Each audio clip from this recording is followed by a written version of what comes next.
アルノルト殿下と一緒に美しい世界を見られるように。The anime ended right after this scene, and many of us have been waiting ever since for the story to continue. It's already been 2 years, and sadly, there is still no official news about Season 2. However, while the anime remains on hold, both the light novel and the manga are still continuing slowly but steadily. So today we're going to pick up the story from the manga. I previously summarized the light novels, focusing on Rishi and Arnold's moments as a couple. But since light novel 7 is still in progress, I thought I'd retell the story through the manga. And this time, it's going to be a much longer, more detailed version. Boring!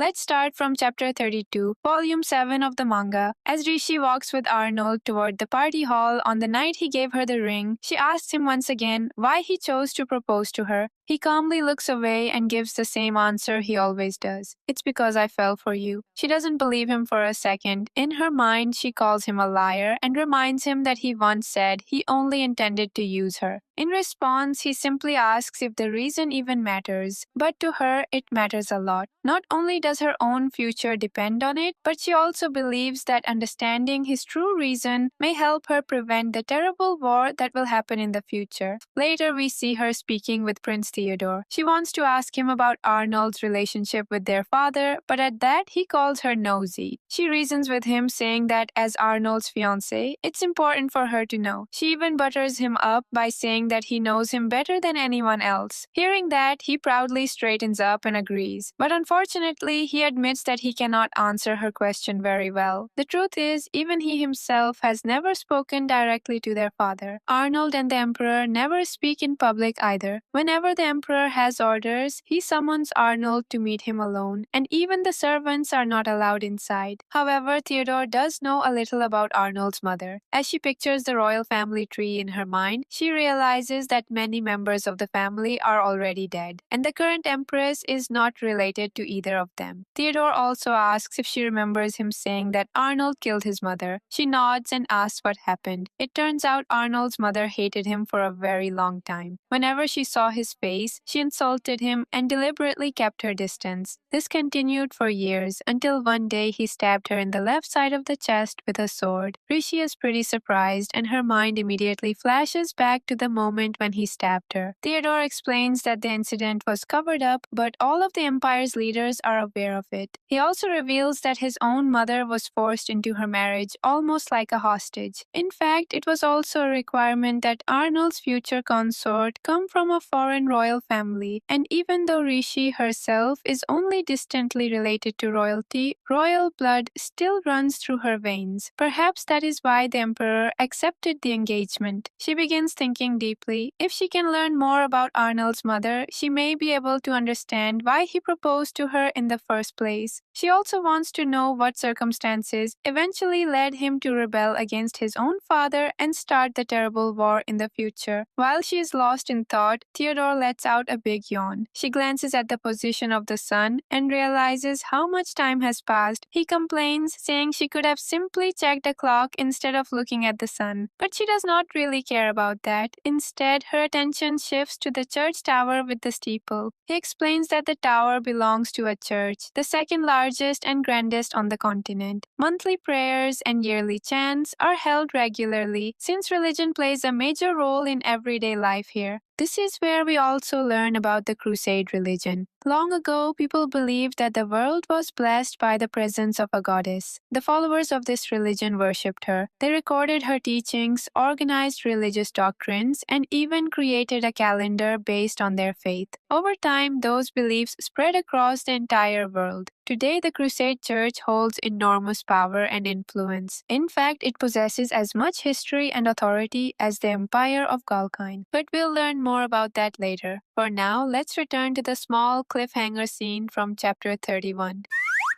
In that scene, Arnold and Rishi are sitting together inside his office. She gathers her courage and tells him that she has a request, saying she would like to formally annul her engagement. A moment of silence follows. Then he stands up and moves to sit right beside her. He begins gently caressing her hair and says that if she truly wants to leave, he will do whatever it takes to stop her. She becomes completely flustered because he's suddenly sitting so close. Soon she realizes that she misspoke and quickly explains that she was not trying to back out of their engagement plans. He still doesn't quite understand and continues playing with her hair. Finally, she explains she wants to annul her engagement to Lord Dietrich, the prince she was engaged to previously. At last, Arnold understands what his flustered fiancé was trying to say. After calming down, she explains the situation more clearly. These old royal engagements are part of a rare formal ceremony. She then tells him a little lie, saying that she completely forgot she could not marry someone else until she traveled to the Grand Basilica and signed the final cancellation papers. But actually, she has known this since her fourth life. She originally kept the old engagement as a backup plan in case she ever needed to run away from Arnold later. But now that she has seen how kind and considerate he can be, her feelings have changed. She is happy to stay and wants to settle the paperwork properly. While she is lost in thought, he quietly watches her and asks what is wrong. Startled, she shows him a letter she recently received from Lady Mary, who is now Dietrich's new partner. She was kind enough to begin the annulment process on her side. So now all Rishi needs to do is to complete it. But she has another, far more important reason for visiting the church. She wants to understand the connection between Arnold and the crusade. From one of her past lives, she knows that 5 years from now, Arnold will burn everything connected to the crusade. He will set churches across the world on fire, drag bishops into the streets, and slaughter them in front of the believers. He will even burn the scriptures and destroy every religious symbol. Back then, she believed he was simply trying to destroy a powerful organization. But now she has noticed that he behaves strangely whenever the church is mentioned. He ignores its religious meaning. The only thing he seems to notice about the tower is its clock, and most importantly, he avoids speaking about the church's power. She asked for permission to leave for about a week, expecting him to stay behind since he's always busy. However, he surprises her by saying, "I'll accompany you then." When she reacts with surprise, he asks whether that would be inconvenient for her. She quickly shakes her head, but deep down, she immediately suspects that he's hiding something. He then casually explains that he has some old church business he has been neglecting for quite some time. Then he starts to say something else, but suddenly stops himself before finishing. That immediately catches Rishi's attention. She thinks about how he almost never stops halfway through a sentence, once again realizing that he behaves very differently whenever the church is involved.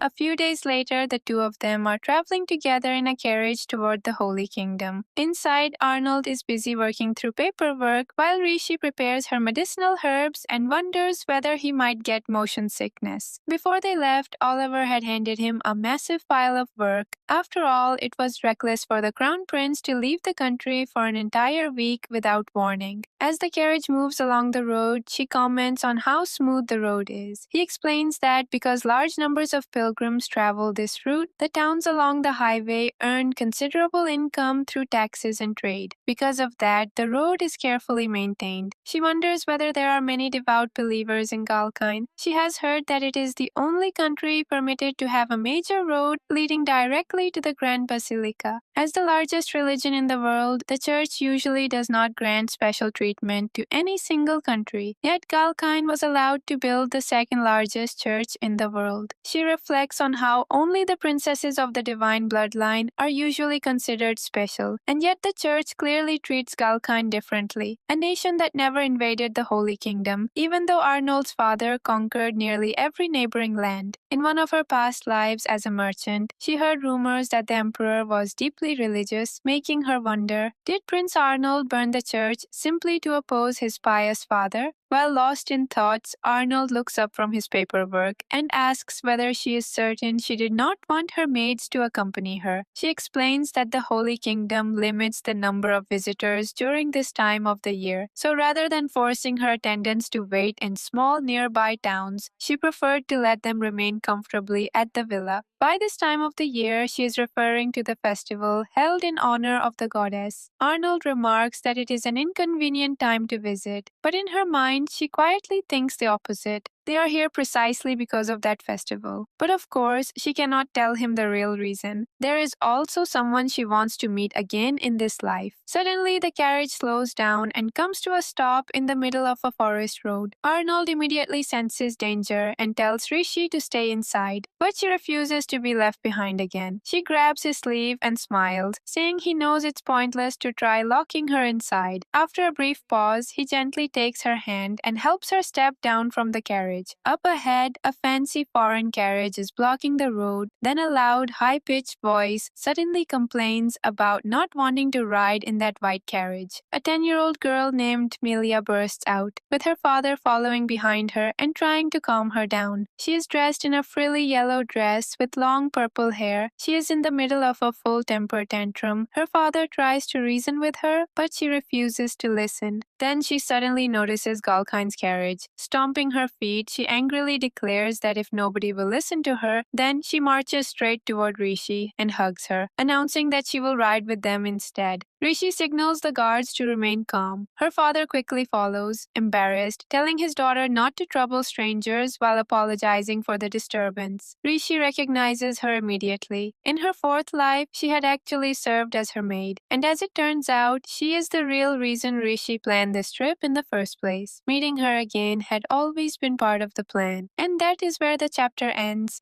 In the coming months, we'll finally get to see what happens next in these upcoming panels, so I hope you're looking forward to it. In the meantime, tell me, which do you prefer, the light novel or the manga? Alright, that's it for this video. I hope you enjoyed it. Thank you for listening to me. Take care of yourself and goodbye. I don't really wanna hurt you, but I can't control the pain. If you're sticking by my side, maybe we could be okay. Okay, maybe you could be the change.